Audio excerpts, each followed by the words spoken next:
2 of Technology and War. I hope Hello everyone and welcome to week 2 of Technology and War.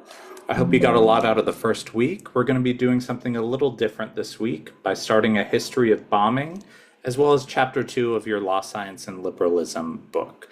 So History of Bombing by Sven Lindquist is a really unique segue into understanding the history and the sociology of war. So one thing that's really important that I really want you to pay attention to is the how to read this book. As the author says, this book is a labyrinth with 22 entrances and no exit. Each entrance opens into a narrative or an argument, which you then follow by going from text to text according to the arrow instruction, the number of the section where the narrative is continued. So from entrance 1, you proceed to 166 and continue reading section by section until you come to 173, where another arrow takes you back to entrance 2. So you really kind of have to pay attention and follow along. The book is mostly chronological, with the exception of the very beginning. And you see here the kind of ways into the book.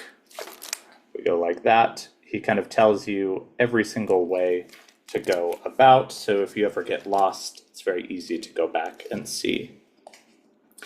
And in order to move through time, you also have to move through the books, often forward, sometimes backward. Wherever you are in the text, events and thoughts from that same period surround you, but they belong to narratives other than the one you happen to be following. That is the intention. The way the text emerges as what it is, one of many possible paths through the chaos of history. So welcome to the labyrinth, follow the threads, put together the horrifying puzzle, and once you've seen my century, build one of your own from the other pieces. All right, so the idea is to take you through kind of this temporally organized book in very sporadic ways.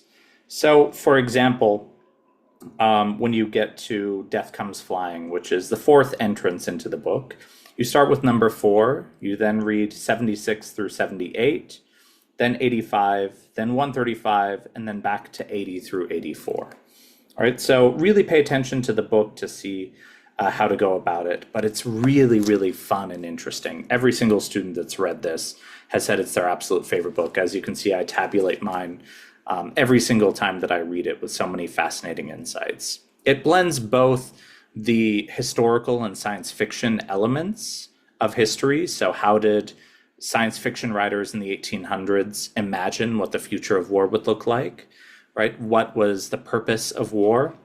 And then you see what comes in eventuality.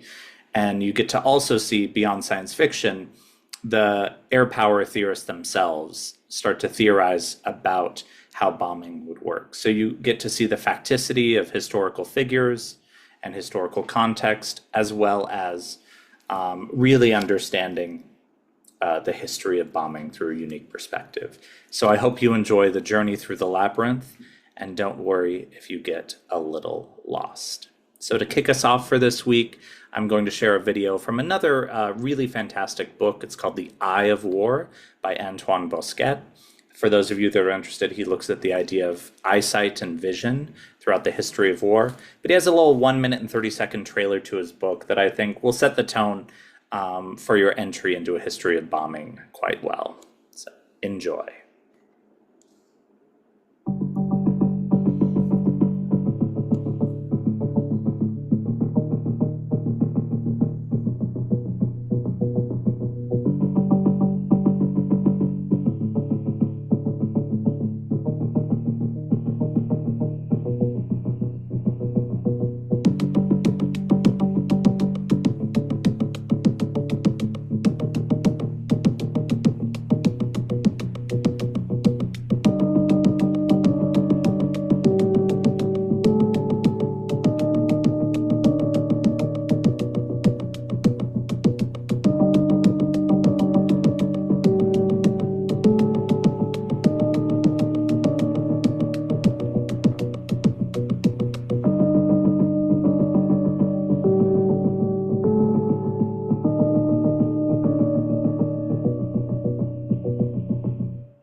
right, I hope you enjoyed that. Happy reading through the labyrinth.